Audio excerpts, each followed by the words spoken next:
आज आप उसका इस्तेमाल करिएगा और मुझे कल बताइएगा कि इससे काम हुआ कि नहीं हुआ। मैं बहुत छोटा वाला उदाहरण बता रहा हूँ, बड़े वाले के लिए पैसा लेता हूँ। प्यार देखिए होता नहीं है, प्यार और नफ़रत किया जाता है। प्यार और नफ़रत एक विज्ञान है, साइंस है बिल्कुल। अगर आपने वो ट्रिक, वो जुगाड़ सीख लिया, आपने सुना होगा ना कि हिप्नोटाइज कर देने वाले लोग, सम्मोहित करने के लिए बस 3 चीज़ों की ज़रूरत होती है। इन 3 चीज़ों को अगर आपने सीख लिया तो आप किसी को पॉजिटिव या नेगेटिव वे में संबोधित कर सकते हैं कि हम भारतीय हैं, हमारा इम्यून सिस्टम सबसे अच्छा है, हम विश्व गुरु हैं, फलाना है, ढिमाका है। नहीं है ऐसा, बिल्कुल नहीं है ऐसा।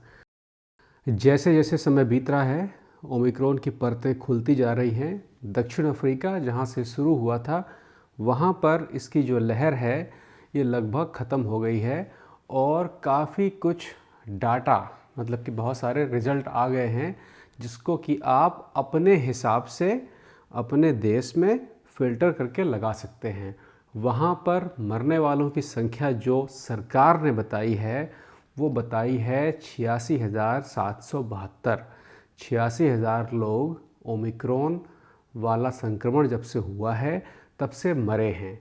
लेकिन वहाँ के लोकल लोगों का कहना ये है कि ये संख्या 1/4 भी नहीं है।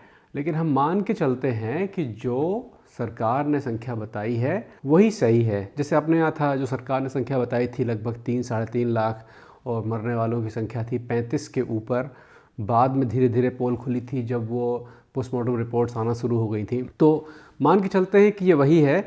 तो उसके बारे में थोड़ा सा बातचीत कर लेंगे कि ओमिक्रॉन की स्थिति आज क्या है। मतलब कि आज 1 जनवरी आज क्या है। आप जब देख रहे होंगे 2 जनवरी हो रहा होगा। आपके यहाँ पर धीरे धीरे धीरे धीरे ये शिकंजा जो है वो कस रहा है। रोज़ लगभग 50% के हिसाब से केस बढ़ रहे हैं, ऐसा दिल्ली सरकार और महाराष्ट्र सरकार कहती है। बाकी जगहों पर टेस्टिंग नहीं है। टेस्टिंग मतलब कि ऐसी टेस्टिंग नहीं है जो कि ओमिक्रॉन या साधारण कोरोना में फ़र्क पैदा कर सके। सबसे पहले नए साल की आप सभी लोगों को बहुत बहुत बधाई और उन सभी लोगों को दिल से श्रद्धांजलि जिन्होंने अपनी अपनी जानें पिछले बार के कोरोना में गंवाई थी। वो सब हमारी और आपकी गलतियों की वजह से उन्होंने जानें गंवाई हैं। कुछ लोग थे जो हकीकत में उसमें फंस गए थे, लेकिन बहुत सारी जानें जो थीं वो बचाई जा सकती थी। तो हम लोग कम से कम उनके परिवार जिन्होंने अपनों को खोया है उनके प्रति सम्मानीय दृष्टि से आने वाले कोरोना से लड़ने के लिए अपने आप को तैयार कर लें। यही एक सच्ची श्रद्धांजलि होगी। तो जो डिटेल है कोरोना की उसको थोड़ा सा बाद में बताएंगे। उससे पहले एक चीज़ और कि आप लोगों में से बहुत से ऐसे लोग हैं, बहुत से का मतलब ये है कि 100 में 20 ऐसे हैं जो बहुत सारे उल्टे सीधे कमेंट्स करते हैं। आम तौर पर मैं उन कमेंट्स पे रिप्लाई नहीं करता हूँ, लेकिन जो हर कमेंट होता है वो एक दुख तकलीफ़ छोड़ जाता है। तो ये आने वाला अगला 4-5 मिनट उनके लिए है, या उनके लिए भी है जो अपना कल, मतलब कि बिल्कुल कल 2 जनवरी बहुत अच्छा बनाना चाहते हैं। अगर आपने मेरी ये 4-5 मिनट की कहानी को ठीक से समझ लिया तो आपका 2 जनवरी कम से कम एक दिन, मैं गारंटी ले रहा हूँ, एक दिन आपका बहुत अच्छा होने वाला है। देखिए, मैं जो भी बातें बताने जा रहा हूँ उसमें धर्म से संबंधित कोई हिसाब किताब नहीं है। आप अगर एक धार्मिक व्यक्ति हैं तो बेहतर है कि आप धार्मिक किताबें पढ़ें। आपको बहुत सारा जुगाड़ उन किताबों से मिल जाएगा। मैं धार्मिक व्यक्ति नहीं हूँ, लेकिन ईश्वर को मानता हूँ। तो मैं आपको वैज्ञानिक दृष्टि से बता सकता हूँ कि आप किस तरह का व्यवहार एक दिन के लिए करेंगे तो आपका वो दिन बदल जाएगा। प्यार देखिए होता नहीं है, नफ़रत देखिए होती नहीं है। प्यार और नफ़रत किया जाता है। प्यार और नफ़रत एक विज्ञान है, साइंस है बिल्कुल। अगर आपने वो ट्रिक, वो जुगाड़ सीख लिया, आपने सुना होगा ना कि हिप्नोटाइज कर देने वाले लोग या ऐसा काला जादू और ये और वो। जादू का मतलब ही झूठ है, लेकिन हिप्नोटाइज, दूसरे को सम्मोहित करना, ये आपके बस में है। सम्मोहित करने के लिए बस 3 चीज़ों की ज़रूरत होती है। इन 3 चीज़ों को अगर आपने सीख लिया तो आप किसी को पॉजिटिव या नेगेटिव वे में संबोधित कर सकते हैं। जैसे कि आप गलत कमेंट लिखते हैं तो अच्छे कमेंटों पे ध्यान कम जाता है, गलत वाले पे रह जाता है। तो आपने गलत के माध्यम से किसी को सम्मोहित कर लिया। तो अगर वही कला, ये तो आपने एक्सीडेंटली कर लिया, लेकिन अगर वही कला आपने सीख ली तो जीवन में आप लोगों को अपने प्रति सम्मोहित कर सकेंगे, और सम्मोहित करने के बाद आपके बहुत सारे काम जो नहीं बन रहे हैं वो बनना शुरू हो जाएंगे। तो सम्मोहन की कला का मैं आपको एक छोटा सा ट्रेलर यहाँ पे दे रहा हूँ। आज आप उसका इस्तेमाल करिएगा और मुझे कल बताइएगा कि इससे काम हुआ कि नहीं हुआ। मैं बहुत छोटा वाला उदाहरण बता रहा हूँ, बड़े वाले के लिए पैसा लेता हूँ, छोटा वाला फ्री बता रहा हूँ। तो सम्मोहन की कला में 3 सबसे ज़रूरी चीज़ें होती हैं। हिप्नोटिज्म एक नाम है, लेकिन ज़िंदगी में लोगों का मन जीतने के लिए इन 3 चीज़ों की ज़रूरत होती है। तो पहली चीज़ ये है कि जो फ़िक्रा आप मुंह से निकाल रहे हैं, जो बात आप मुंह से निकाल रहे हैं, जो बात आप किसी से कह रहे हैं, उसके अल्फाज, उसके शब्द जो हैं वो सही होने चाहिए। मतलब कि आप जो कहना चाह रहे हैं वही होने चाहिए। किसी को गाली दे रहे हैं तो जिन शब्दों का आप इस्तेमाल कर रहे हैं ये बिल्कुल वही होने चाहिए। अगर आप किसी से प्यार मोहब्बत की बात कर रहे हैं तो जिन शब्दों का इस्तेमाल आप कर रहे हैं बिल्कुल वो वही होने चाहिए। और दूसरा है, जो बात भी आप कह रहे हैं उसकी प्रॉपर विजुअलाइजेशन होनी चाहिए। जो कुछ भी आप कह रहे हैं उसको आप अपनी आँखों से उस समय देख रहे हो, बिल्कुल कोई नाटक ना हो। जो आप कह रहे हैं बिल्कुल आप वैसे ही देख रहे हैं। और तीसरा है कि जो बात आप कह रहे हैं वो आपकी फीलिंग्स में भी होनी चाहिए, मतलब कि वो आपके दिल में भी वो बात होनी चाहिए। मेरा कहने का मतलब ये है कि अगर आप किसी से कह रहे हैं कि मैं आपसे प्यार करता हूँ, तो आपने बहुत अच्छे शब्दों का इस्तेमाल किया, सीधे सीधे शब्दों का इस्तेमाल किया कि मैं तुमसे मोहब्बत करता हूँ। दूसरी चीज़, आपकी फीलिंग भी है कि मैं आपसे हकीकत में मोहब्बत करता हूँ, मैं आपको बेवकूफ़ नहीं बना रहा हूँ या मैं आपके मुंह पे नहीं कह रहा हूँ। और तीसरा, जब आप कह रहे हैं कि मैं आपसे मोहब्बत करता हूँ तो उसकी एक पूरी विजुअलाइजेशन होनी चाहिए कि हाँ मैं आपसे प्यार करता हूँ। प्यार कर रहा हूँ मतलब कि एक उदाहरण है, इसके लिए कोई भी चीज़ हो सकती है। आप मान लीजिए कि पूजा कर रहे हैं, तो पूजा करते समय हनुमान जी के सामने जब हाथ जोड़ के बैठे हुए हैं तो आपके शब्द सही होने चाहिए कि हनुमान जी मैं आपके शरण में आया हूँ। आपका विजुअलाइजेशन होना चाहिए कि आप हकीकत में हनुमान जी के सामने हैं या वो आपको देख रहे हैं। और आपकी फीलिंग होनी चाहिए कि आप उनसे जुड़े हुए हैं। आप अगर नमाज पढ़ रहे हैं तो आपकी फीलिंग होनी चाहिए कि आप मक्का काबा में नमाज पढ़ रहे हैं और अल्लाह मियाँ आपको देख रहे हैं। तो जब वो फीलिंग, जब आपका व्यवहार और आपके सब तीनों एक लाइन में रहेंगे तो आप जो भी कह रहे होंगे वो सुनने वाले के सीधे अंदर जाएगा। तो जो एक बात जब भी सीधे अंदर चली जाती है वो कभी भी बाहर नहीं आती है। जैसे मान लीजिए कि मेरे किसी चचेरे भाई से झगड़ा हो गया और मैंने कोई उल्टी सीधी बात कर दी, मैंने बड़ा होने के बाद भी कोई उल्टी सीधी बात कर दी, तो वो बात वहीं ख़त्म नहीं हो गई। ऐसा हो सकता है कि मैंने माफ़ी मांग ली या उसने माफ़ी मांग ली, बात ख़त्म हो गई, लेकिन दिमाग में कहीं ना कहीं वो बात रह जाती है और उसके बाद में फिर वो निकल कर आती है।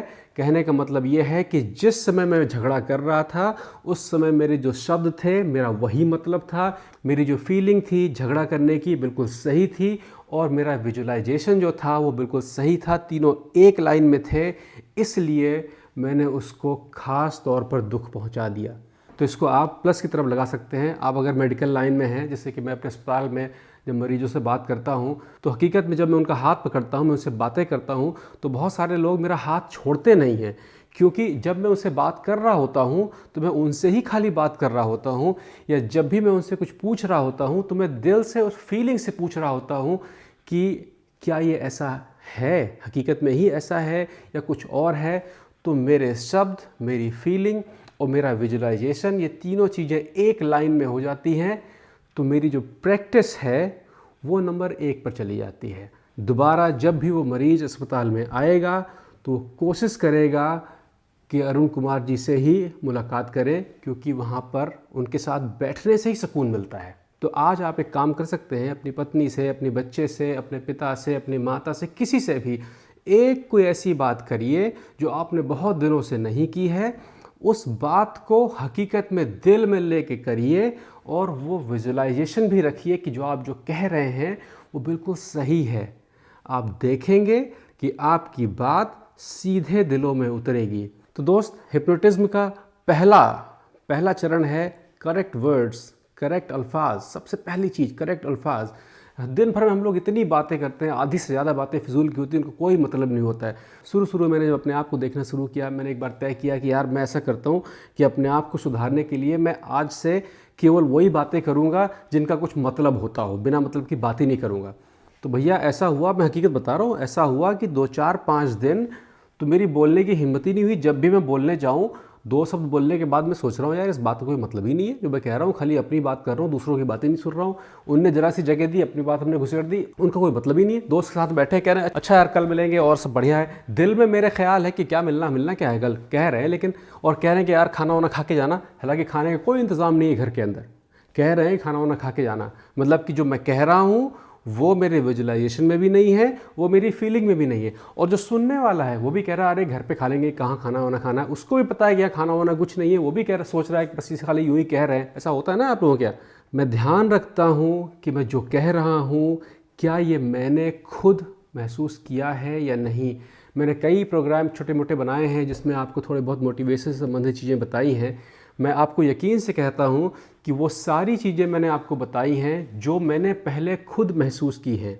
और मैं जो भी चीज़ें आपसे कहता बताता हूँ ये मैं आपकी बात नहीं कर रहा होता हूँ, ये मैं अपनी बात कर रहा होता हूँ। लेकिन मैं ये उम्मीद करता हूँ कि उन बातों में से जो बातें आपको सूट कर रही हैं अपने फ़िल्टर के हिसाब से आप निकाल लेंगे और इस्तेमाल करना चाहेंगे तो इस्तेमाल कर लेंगे। तो आज चाहें तो आप आज सुबह से ही, कल से ही कोई एक चीज़ चूज़ कर लिए कि आज मैं बहुत अच्छा काम करूंगा और काम करने का क्राइटेरिया ये है, ऐसे ऐसे ऐसे ऐसे 4 चरण बना लीजिए। या अपनी पत्नी को आप एक शाम को जब ऑफिस से लौटिए तो एक गुलदस्ता लेके चले जाइए, फूल लेके चले जाइए, दिल से कहिए कि मैं मोहब्बत करता हूँ। तो देखिए शाम आपकी कितनी बढ़िया हो जाएगी। या बच्चों के साथ में, या तो आप करके देखिए, मुझे बताइएगा कि इसका असर हुआ कि नहीं हुआ। और जो लोग उल्टे सीधे कमेंट्स करते हैं, देखिए एक बार अच्छे कमेंट करके देखिए, आपका मन भी अच्छा होगा, दिल दिमाग साफ़ सुथरा रहेगा और आप अपने आप के अंदर बहुत चेंजेस महसूस करेंगे। आप सोचेंगे कि यार मैं तो बहुत काम की बात कर रहा हूँ। खैर, तो ये था अच्छी और ख़राब बातें और अपना दिन कैसे अच्छा करें। और हिप्नोटिज्म के बारे में अगर और डिटेल जानना चाहते हैं तो आप बताइएगा, तो हम लोग स्टेप बाय स्टेप चलते रहेंगे, जिससे कि हिप्नोटिज्म से संबंधित चीज़ें जो ज़िंदगी में काम आती हैं उनकी बात कर ली जाए। तो कहीं ना कहीं किसी न किसी मोड़ पर ये सारे जुगाड़ आपके काम आ जाएंगे। आपके सवालों के हिसाब से फिर आगे की बातें करेंगे। रहते हैं ओमिक्रॉन के ऊपर। भैया ओमिक्रॉन का हिसाब किताब ये है कि ओमिक्रॉन को हल्का मत लेना। जिन जिन लोगों ने पिछले साल अपनी जानें गंवाई हैं उनकी जानों की इज़्ज़त रख लेना। अपनी तैयारी इतनी बढ़िया करिए कि ये पूरी लहर बिना किसी खास नुकसान के गुजर जाए। मैं कैसे बताता हूँ, देखिए क्या है कि हमारे यहाँ यूरोप में ये ओमिक्रॉन और कोरोना ये सारी चीज़ें आपके यहाँ से लगभग 8 हफ्ते की दूरी बना के चल रही है। मतलब 8 हफ्ता पहले आती हैं, आपके यहाँ पहुँचते पहुँचते वो 8 हफ्ता डिले हो जाता है। तो हम लोग जो झेलते हैं उसको हम अपनी परिवेश में कन्वर्ट करके आपको बता देते हैं। आपकी समझ में आ जाता है, बहुत अच्छी बात है। नहीं समझ में आता है, वो भी बहुत अच्छी बात है, क्योंकि आप करेंगे वही जो आपका मन होगा।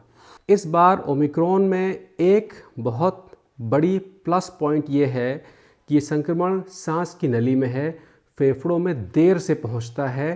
तब तक आप दवाइयों से अपने आप को संभाल सकते हैं। मतलब कि अचानक ऑक्सीजन की कमी नहीं दिखाई पड़ रही है। लेकिन ये केवल उनमें है जिनको गंभीर संक्रमण पहले हो चुका है या 2 टीके लग चुके हैं। जो लोग मरे हैं, जो लोग आईसीयू में हैं, वो सभी के सभी बिना किसी प्रोटेक्शन के हैं। किसी भी गलतफहमी में मत रहिएगा कि हम भारतीय हैं, हमारा इम्यून सिस्टम सबसे अच्छा है, हम विश्व गुरु हैं, फलाना है, ढिमाका है। नहीं है ऐसा, बिल्कुल नहीं है ऐसा। तो उस सच्चाई को स्वीकारिए आप। हमारा नंबर, हम लोग विश्व में शुगर और कैंसर की राजधानी बन रहे हैं। हमारे यहाँ की किसी भी खाने के पदार्थ में बिना दवाइयों वाला खाना नहीं मौजूद है। तो इम्यून सिस्टम जो हमारा है वो काफ़ी कमज़ोर है। उसका एक बहुत मोटा आपको उदाहरण ये बता दे कि क्या कोई भी ऐसा बुखार है जिसे आप बिना दवा के पार कर ले जाते हैं। आप में से वो व्यक्ति जो किसी भी प्रकार का बुखार बिना किसी दवा को लिए हुए निकाल ले जाता हो, समझ ले कि उसके पास इम्यून सिस्टम थोड़ा सा बेहतर है। दवा खाने की हमें आदत है और हमने अपना इम्यून सिस्टम खुद ही ख़राब किया हुआ है। उसको सही अगर करना है, पहला चरण है पेट कम करिए, वहीं से ही सही होगा और कहीं से सही नहीं होगा। सब कथा कहानी है, लोग कहते रहेंगे और जिसका नंबर आता रहेगा वो जाता रहेगा। इम्यून सिस्टम कुदरत का एक वरदान है जिसे हमने खुद ही कम किया है और हम खुद ही उसको बेहतर कर सकते हैं। शुरुआत करिए वज़न कम करने से। बात हो रही है कोविड स्पेशलिस्ट डॉक्टर्स से। आने वाले हफ्ते में आपको आपके सवालों के आधार पर एक प्रोग्राम बना देंगे जिसमें कि भारत में मिलने वाली दवाओं का नाम आपको बता दिया जाएगा। उन दवाओं को अपने घर में प्रति व्यक्ति के हिसाब से खरीद के रख लीजिएगा। वो दवाएं खास महंगी नहीं हैं, केवल वही दवाएं बताई जाएंगी जो दवाएं आपके सामान्य कोरोना में काम आती हैं। अगर आपका ऑक्सीजन लेवल 95 से नीचे जा रहा होगा तो कोई दवा अपने हाथ से फिर आप मत लीजिएगा, सीधे डॉक्टर के पास जाइएगा। उस दवा का सेशन अगले हफ्ते या 1.5 हफ्ते के अंदर अंदर आप तक पहुंच जाएगा। सवाल अपने आप लिख के तैयार करके रखिए। और प्रेगनेंसी वाले वीडियोस और व्लॉग 15 तारीख से शुरू हो रहे हैं क्योंकि 16 फरवरी को हमारे यहाँ बेबी आने वाला है और हमारी कोशिश ये होगी कि 15 जनवरी से 16 फरवरी तक के बीच में तमाम एपिसोड्स बना दिए जाएं, जिससे कि ख़ास तौर पर महिलाओं को पता चलता रहे कि किस तरह की एक्सरसाइजेस, किस तरह की दवाइयाँ, किस तरह की तैयारी चाहिए जब आप डिलीवरी के तरफ धीरे धीरे मूव करना शुरू कर रही हैं, और डिलीवरी वाले दिन कैसा है और उसके बाद के क्या क्या चरण हैं। जितना बन सकेगा कोशिश करेंगे, जितने की परमिशन देंगी आपकी भाभी जी उतना हम बना के दिखा देंगे और फिर देखा जाएगा क्या है। उन प्रोग्राम्स को संभाल के रखिएगा क्योंकि हर घर में कभी न कभी बच्चा तो आना ही है, तो वो काम की चीज़ें हैं और वो काम आएंगी। तो आज का यहीं तक का था। ख्याल रखिए अपना, फिर मिलेंगे अगले हफ्ते। कोशिश करेंगे कोविड स्पेशलिस्ट डॉक्टर के साथ में अगला एपिसोड करने की।